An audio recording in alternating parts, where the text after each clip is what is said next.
황성주 박사님이라고 이롬 그룹의 회장이며 또 사랑의 병원 원장이신 분이 있습니다. 서울대를 나오시고 그곳에서 박사학위를 받으셨고 지금 원래는 이제 면역치료의학, 후천 유전학을 이렇게 연구하신 분이십니다. 특별히 암 환자들을 이렇게 치료하면서 암 환자들에게 이 생식이 몸에 좋다는 것을 알고 이렇게 이롬 황성주 생식을 만들어서 이렇게 많이 보급한 분이시고 저분이 이제 청년의 때에 예수님을 만나게 되고 예수님의 제자가 되어서 지금은 병원을 또 운영하시면서 이롬 그룹을 또 이렇게 이끌고 국제사랑 봉사단 또 이렇게 만들고 의료 봉사를 하면서 예수님의 제자로 살아가고 있는 사람입니다. 저분이 최근에 신문을 보니까 내가 크리스찬이 된 이유에 대해서 10가지를 이렇게 발표를 했더라고요. 그 10가지 중에 2가지를 여러분에게 먼저 소개합니다. 내가 크리스찬인 이유 첫 번째는 예수님 안에서 합리성과 초월성의 통합을 경험했기 때문이다. 이루었기 때문이다. 이렇게 고백을 하였습니다.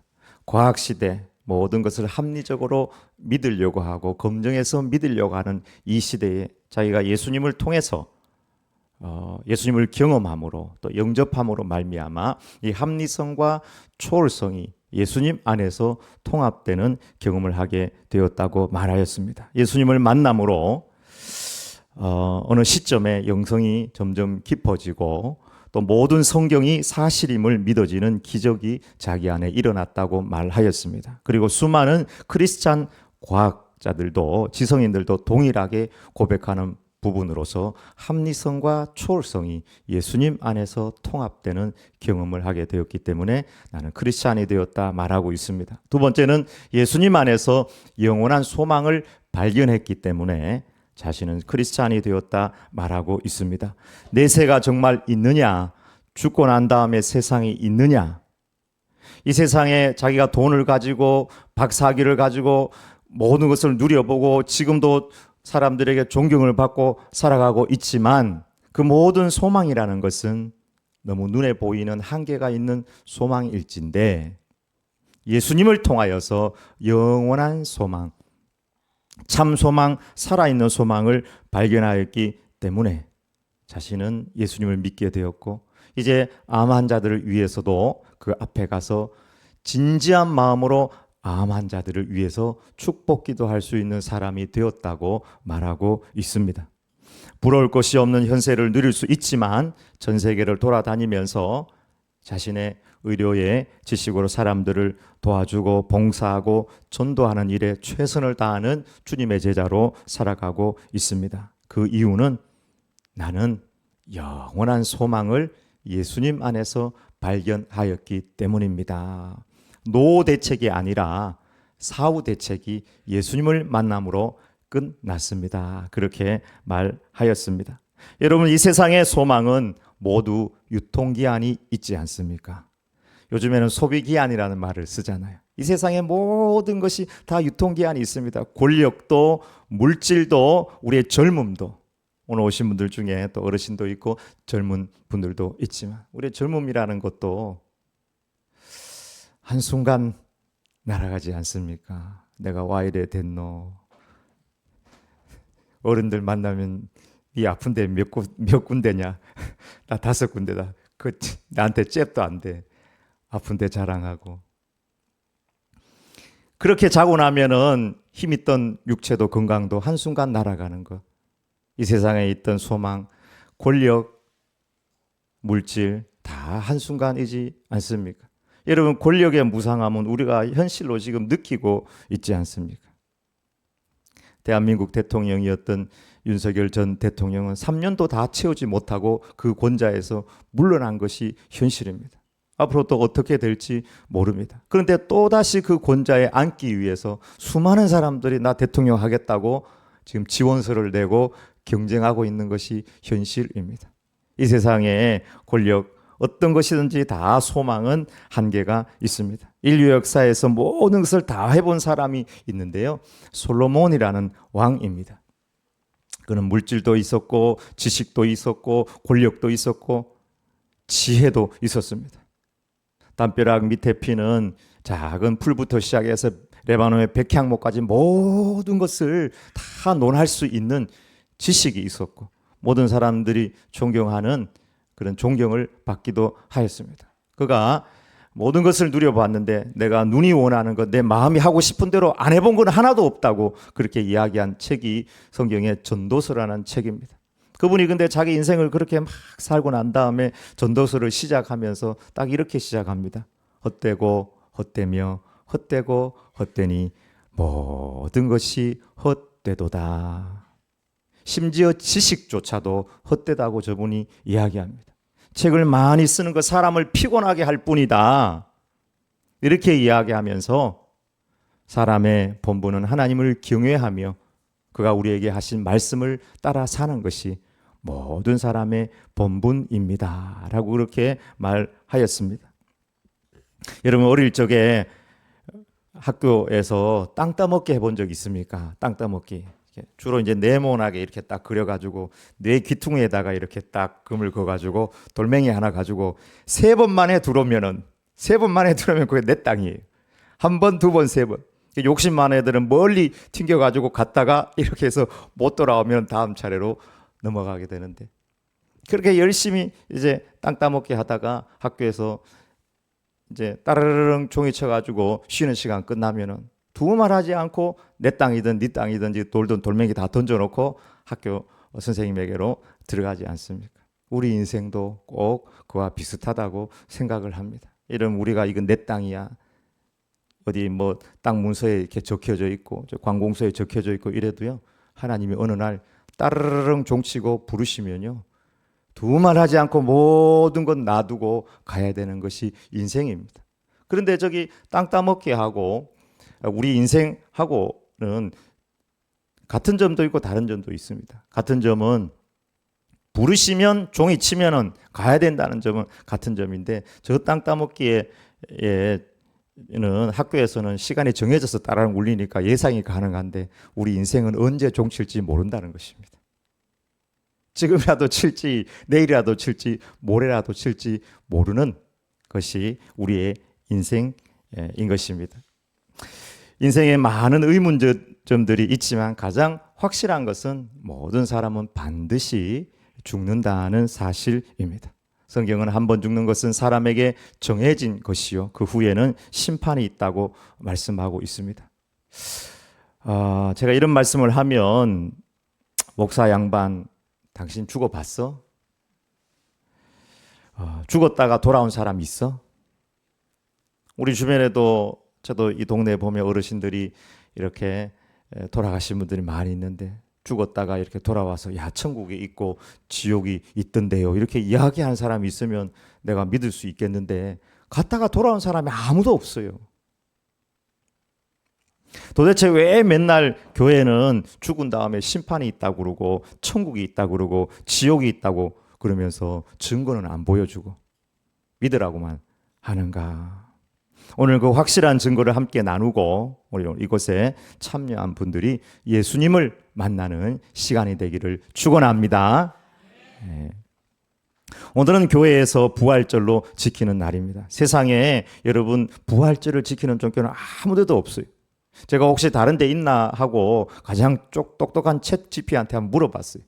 부활절을 지키는 종교가 있습니까? 하니까 없습니다. 딱 나오더라고요. 기독교회에는 부활절을 지키는 종교는 없습니다.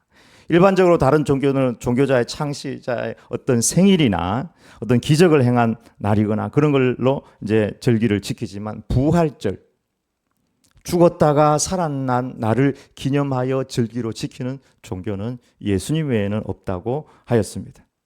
여러분, 예수님은 우리의 모든 죄를 대신하여 십자가에 못 박히셨습니다. 그리고 사망 권세 이기시고 사흘 만에 다시 살아나셨습니다.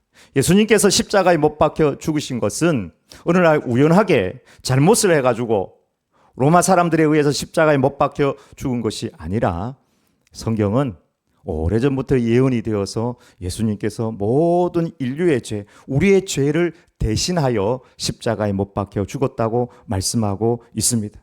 여러분, 우리는 모두 죄인입니다. 여기 조금 가면은 교도소 있잖아요. 거기 있는 사람들은 발각돼 가지고 재판받아가 들어간 사람들이고 우리는 좀 발각이 덜 된 사람들이고 다 죄인. 인류는 죄의 문제로 고통하고 있습니다. 나라도 싸우고 노사도 싸우고 군부도 싸우고 국민이 싸웁니다. 어르신들도 좀 다투고 싸우던데요. 제가 보니까. 그 어르신들 보니까 2015년에 상주 마을회관에서 고스톱 치다가 막 열받게 해가지고 에라이 모르겠다고 사이다에다 그냥 농약을 집어넣어가지고 냉장고 놔두고 가버린 사건이 그것 이후로도 여러 차례 계속 생기는 거예요. 나는 한 번 사는데 니 왜 밥 한 번 안 사냐 그 말 했다고 또 이제 열받아가지고 농약 타버리고 애들만 싸우고 애들만 미워하고 하는 게 아니라 나이 80, 90이 되어도 이 마음속에 있는 미움과 욕심과 다툼과 시기와 상처, 아픔, 고통 내가 세상 오래 살면 사라지겠지, 없어지겠지. 죄의 문제는 오래 지난다고 해서 사라지는 것은 결코 아닙니다. 미움과 욕심과 전쟁이 없는 곳이 없습니다. 아주 좋은 섬을 만들어가지고 세상에서 가장 착한 사람 1등부터 한 10등까지만 거기다 탁 집어넣어놓고 잘 사세요 하면은 행복한 낙원이 될 것 같은데 어느덧 시간이 지나면 거기도 미워하고 시기하고 다투고 싸우고 왜 그래요? 여기 안에 욕심이 있기 때문에 우리 안에 죄가 있기 때문에 예수님은 우리의 그 모든 죄를 위하여 십자가에 여기 십자가에 우리 대신 못 박히시고 죽으셨습니다. 너희들 용서해 줄게 이렇게 이야기한 게 아니라 우리가 지은 죄 대신하여 실제로 십자가에 못 박혀 죽으셨습니다. 그래서 성경에 보니까 로마서 5장 8절에 우리가 아직 죄인 되었을 때에 그리스도께서 예수님께서 우리를 위하여 죽으심으로 하나님께서 우리에게 대한 자기의 사랑을 확증하셨느니라. 그리고 이사야 53장 5절에 그가 찔림은 예수님입니다. 우리의 허물 때문이요 그가 상함은 우리의 죄악 때문이라. 그가 징계를 받음으로 우리는 평화를 누리고 그가 채찍에 맞음으로 우리는 나음을 받았도다. 이 이사야 53장에 보면은 사람들이 생각하기를 예수님께서 십자가에 못 박혀 죽은 것은 자기가 자기 죄로 말미암아 죽었다 이렇게 오해하였다고 말하고 있습니다. 그러나 성경은 우리 때문에 예수님께서 대신 십자가에 못 박아 죽으셔서 우리의 모든 죄를 사해 주셨다고 말씀하고 있습니다. 그리고 예수님은 십자가에 못 박아 죽으시고 사흘 만에 부활하셨습니다. 그리고 부활하심으로 영원한 소망, 살아났으니까 살아있는 소망, 참 소망이 우리에게 되어 주셨습니다. 누구든지 예수님을 믿으면 썩지 않고 더럽지 않고 쇠하지 않는 영원한 유업을 잊게 된다고 성경은 말씀하고 있습니다. 그 썩지 않고 더럽지 않고 영원한 유업은 천국이고 영생이고 하늘의 영광입니다. 목사님, 다른 거는 내가 다 믿어도 부활은 못 믿겠습니다. 우리 아는 사람 중에 누구는 예수님 믿어서 병 나았다는 사람도 있는 거 그거는 알겠는데 내가 부활은 참 믿기 어렵습니다. 저도 부활을 믿기 어렵다는 그 사실 자체는 인정을 합니다. 왜냐하면 한 번도 죽었다가 살아온 사람이 없으니까요. 여러분 주변에도 살다가 죽었다가 다시 살아난 사람이 여기 와가지고 야 내가 죽어보니까 천국도 있고 지옥도 있대 이렇게 얘기해 주면은 아, 예수님 믿고 그렇게 살 텐데 한 번도 그래 본 사람이 없는 거예요. 그래서 예수님 제자 중에 도마라는 제자가 있는데 도마도 예수님의 제자이면서 가까이 예수님 있었음에도 불구하고 예수님께서 부활하셨다는 이야기를 들었음에도 불구하고 예수님의 부활을 믿지 못했습니다. 특별히 예수님께서 부활하시고 제자들을 만나 주었거든요. 근데 그 자리에 도마가 없었어요. 어디 다른 데 저기 가가지고 실망해가지고 숨어 있었습니다. 그러니까 제자들이 도마에게 예수님 부활했다 이렇게 전하니까 돌았나 지금 내가 목수인데 나도 나 자신도 믿지 않는다. 내가 눈으로 본 것도 잘 안 믿는다. 나는 자로 딱 재가지고 정확한 것을 믿는 거지 나는 안 믿는다. 내가 예수님 손에 못자국 있는 거 그걸 보고 예수님 옆구리에 창자국을 본다면은 믿겠지만 그렇지 않으면 난 못 믿는다 이렇게 얘기했습니다. 근데 예수님이 그 말씀도 다 듣고 계셨습니다. 그리고 도마를 찾아오셔서 바로 아무 말씀도 하지 않으시고 손을 탁 보여주시고 찔린 창자국을 보여주셨습니다. 그때 도마가 나의 주 나의 하나님입니다 하면서 인간이신 그 예수님, 십자가에 못 박아 죽으신 그 예수님, 부활하신 주님으로 나의 하나님으로 나의 주인으로 그렇게 영접하였습니다. 오늘 부활의 증거를 여러분에게 몇 가지 말씀드리려고 합니다. 이병철 삼성그룹의 회장이 죽기 전에 그분도 돈이 그렇게 많은 사람이었지만 자기 인생에 대해서 여러 가지 질문이 있었다고 해요. 24가지 질문인데 그 24가지 질문이 거의 이 믿음에 대한 질문, 종교에 대한 질문이었습니다. 그 질문을 던지고 그는 한 달 있다가 주님을 영접하지 못하고 그렇게 돈이 많아도 죽고 말았습니다. 신의 존재를 어떻게 증명할 수 있습니까? 왜 자신의 존재를 똑똑히 드러내 보이지 않습니까? 이게 첫 번째 질문이었습니다. 신은 우주의 만물의 조물주라고 하는데 무엇으로 증명할 수 있습니까? 신은 인간을 사랑했다면, 신이 인간을 사랑했다면 왜 고통과 불행과 죽음을 주었습니까? 신은 왜 악인을 만들었습니까? 등등 여러 가지 하나님에 대한 의문점을 던졌습니다.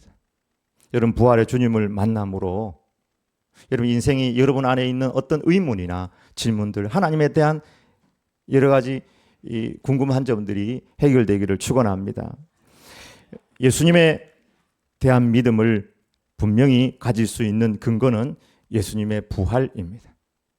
부활이 확실히 믿을 수 있는가 하는 것은 예로부터 많은 사람들에게 증명이 되었는데요. 특별히 18세기, 19세기를 거치면서 하버드 대학에 사이먼 그린리프라고 법의학자가 있습니다. 지금은 법의학이 굉장히 발달을 했지만 이 법의학의 어떤 기초를 놓았다고 할 수 있는 사이먼 그린리프가 이제 예수님 부활의 객관적인 증거들을 찾기 시작했고 그가 제시한 것이 한 8가지 정도 됩니다. 그래서 예수님이 부활했는지 안 했는지 이 자료를 만약에 법정에 올린다면은 법정에서 기각될 건지 법정에서 용인이 될 것인지 올렸는데 이거는 빼도 박도 못하게 확실히 예수님의 부활은 용인된다는 거예요. 이건 누구도 부인할 수 없게 판사가 이것은 예수님 부활이 확실하다 이렇게 말할 내용들입니다. 그 첫 번째가 바로 부활 예언입니다. 예수님께서는 돌아가시기 전에 내가 부활할 것이라고 3번 말하였습니다. 여러분 주변에 혹시 어떤 사람이 돌아가시기 전에 여러분 친구 중에 누가 죽기 전에 여러분 손을 붙들고 내가 사흘 만에 다시 살아날 거니까 나 그때 만나자 이렇게 한 사람 있습니까? 제가 만약에 그렇게 우리 자녀의 손을 붙들고 유언을 한다면 나 화장하지 마. 나 죽었다가 4일 만에 살아날 거야. 그러면 우리 자식이 뭐라고 생각하겠습니까? 아버지가 치매가 와가지고 헛소리를 하는구나. 빨리 저기 가서 장례를 치러야 되겠다 하고 가서 화장을 바로 해버립니다. 세상에 어떤 사람도 내가 죽었다가 다시 살아날 것이다 예언한 사람은 없습니다. 근데 예수님은 3번 예언했습니다. 그래서 천사가 마리아와 막달라 마리아가 무덤에 처음에 찾아왔을 때 천사가 했던 말이 그가 말씀하시는 대로 그가 다시 살아나셨느니라. 예수님께서 부활 예언을 예고하신 그대로 예수님은 살아나셨다고 말씀하였습니다. 이것이 부활의 첫 번째 증거입니다. 두 번째 부활의 증거는 빈 무덤입니다. 예수님께서 십자가에 못 박혀 죽고 난 다음에 무덤에다가 이렇게 갖다 넣어놨거든요. 그 무덤은 아리마대 요셉의 무덤이었습니다. 예수님 가난해가지고 무덤에 넣어놓을 때도 없었습니다. 그래서 부자인 아리마대 요셉이 자기가 죽으면 장사할 그 무덤을 예수님의 무덤으로 같이 쓰려고 이렇게 허용을 한 것입니다. 그래서 거기다 갖다 넣어놓고 딱 돌문을 막고는 혹시 제자들이 훔쳐가서 이후에 또 예수님 살아났다 이렇게 이야기할까봐 군인들을 가지고 그 예수님의 무덤을 지켰습니다. 그런데 무덤이 비어 있게 되었습니다. 이런 빈 무덤을 설명할 길은 예수님의 부활 외에는 없습니다. 그 무덤 앞에 막았던 이 돌의 무게가 학자들에 의하면 1.3톤, 1.5톤, 2톤에 가까운 무게라고 합니다. 그런데도 그 무덤이 열려 있고 무덤이 비어 있게 된 것은 예수님의 부활 외에는 그것을 설명할 길이 없습니다. 세 번째, 예수님 부활의 가장 객관적인 증거, 이게 확실한 증거인데요. 빼도 박도 못한 증거입니다. 예수님 부활했다는 가장 확실한 증거입니다. 잘 들으십시오. 여러분이 믿음을 가지고 또 예수님을 믿을 수 있는 가장 확실한 증거 중에 하나입니다. 예수님 부활한 예수님을 만난 사람이 너무 많습니다. 증인이 너무 많다는 것입니다. 12제자와 막달라 마리아와 다른 마리아와 최마리아, 이마리아, 박마리아, 김마리아, 하여튼 그 유대 지방의 마리아가 그냥 줄줄이 많아요. 그리고 500여 형제 보는 그 500여 형제와 그 다음에 바울과. 근데 이분들이요, 잡아서 때려 죽이는데도 예수님 부활하셨습니다. 자기의 목숨을 바쳐서 일관되게 구체적으로 예수님 만난 사건들을 이야기하였습니다. 그리고 부활을 증거하였습니다.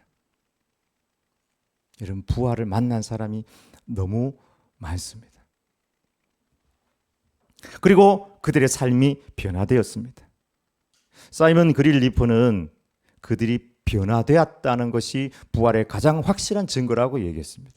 그 이전에는 주님 만나기 전에는, 부활의 주님 만나기 전에는 두려워했고 예수님을 이야기하지도 못했습니다. 왜냐하면 예수님은 로마에 저항하다가 또 유대 종교의 하나님을 이렇게 신성모독한 그런 죄로 십자가에 못 박혀 죽었거든요. 그런데 예수님을 따르는 제자 중에 특별히 수제자들, 이런 사람들은 똑같이 그 십자가형을 당할 수 있는 그런 가능성이 있는데, 그럼에도 불구하고 부활 주님을 만나고 난 다음에 그들의 삶이 완전 180도 바뀌었다는 사실입니다. 이것이 가장 확실한 부활의 증거 중에 하나입니다. 마지막 부활의 증거는 이 대저중앙교회가 부활의 증거입니다. 여러분, 처음에 예수님을 만나고 난 다음에 이들이 모이기 시작했습니다. 이쪽 저쪽 소식을 전하기 시작했습니다. 예수님 부활했다. 내가 만났다. 직접 손으로 만졌다. 그리고 그들이 모여서 예배하기 시작했습니다. 부활 하나님께 찬양하고 예배하고 말씀을 읽고 봉사하고 섬기고 찬양하며 모이기 시작했습니다. 그리고 지중해 전체에 복음을 전하기 시작했습니다. 그래서 가정에서 모이고, 로마 사람들이 핍박을 하니까 이제 무덤, 카타콤베 이런 데서 모이고, 그리고는 복음을 전하고 또 전하고 또 전해서 시대와 역사를 거슬러 올라가 가지고 우리나라에도 100여 년 전에 선교사님들이 와서 복음을 전하기 시작을 했습니다. 그리고 교회가 개척이 되고 또 대저의 대저중앙교회도 세워지게 되었습니다. 이 지역에서는 여기 평강교회가 가장 오래전에 지어졌고, 그 다음 대지교회가 지어졌고, 그 다음 저희 교회는 1947년에 부활의 증인들의 그 믿음의 맥을 따라서 이렇게 교회가 지어지게 되었습니다. 우리가 가진 신앙의 믿음의 그 원맥으로 쭉 따라 올라가면은 예수님을 만난 부활의 증인들의 그 만남이 있습니다. 그들이 모여서 예배하고 교회를 만들게 된 것입니다. 여러분, 우리가 이렇게 모이고 예배할 수 있는 이유는 바로 예수님께서 부활하셨기 때문입니다. 특별히 사랑하는 성도 여러분, 오늘 초청받아 오신 여러분, 오늘이 여러분 기회입니다. 마음의 문을 열고 역사 가운데 실제로 이 땅에 오셔서 우리의 죄를 십자가에 못 박히셔서 사하시고 부활하신 주님을 만나시고 영접하시기를 축복합니다. 성경에 보면 사도 바울이라는 사람이 있는데요. 그 사람은요, 예수 믿는 사람 죽인 사람이에요. 때려 죽인 사람이고 이렇게 가두는 사람이에요. 그런데 저 다메섹이라는 도시로 가서 예수 믿는 사람 붙잡아 가지고 감옥에 가두려고 가다가 부활하신 예수님을 만났습니다. 그리고는 이 사람의 삶이 180도로 바뀌어서 나중에는 예수님을 전하다가 목이 잘려 죽는 순교의 자리까지 가게 된 사람이 있습니다. 여러분, 사람은 인생을 세 부분으로 구분한다고 합니다. 그 첫 번째는 어머니 뱃속에 있을 때의 10달입니다. 두 번째는 태어나서의 우리의 인생입니다. 세 번째 인생은 죽고 난 다음에 영원한 삶입니다. 목사 행반 또 영원한 삶, 죽고 난 다음에 이후의 삶을 이야기하는데 그걸 어떻게 증명하느냐? 그게 바로 부활 때문입니다. 여러분, 우리가 어머니 뱃속에 있을 때 이 세상의 삶을 상상이나 했겠습니까? 태어나고 보니까 여기 막 꽃도 있고 나무도 있고 새도 있고 막 동물도 있고 막 음식도 먹을 것이 얼마나 많은지, 사람들도 보니까 전 세계에 이렇게 사람들이 많아요. 행복한 것이 많고 기쁜 일이 많고.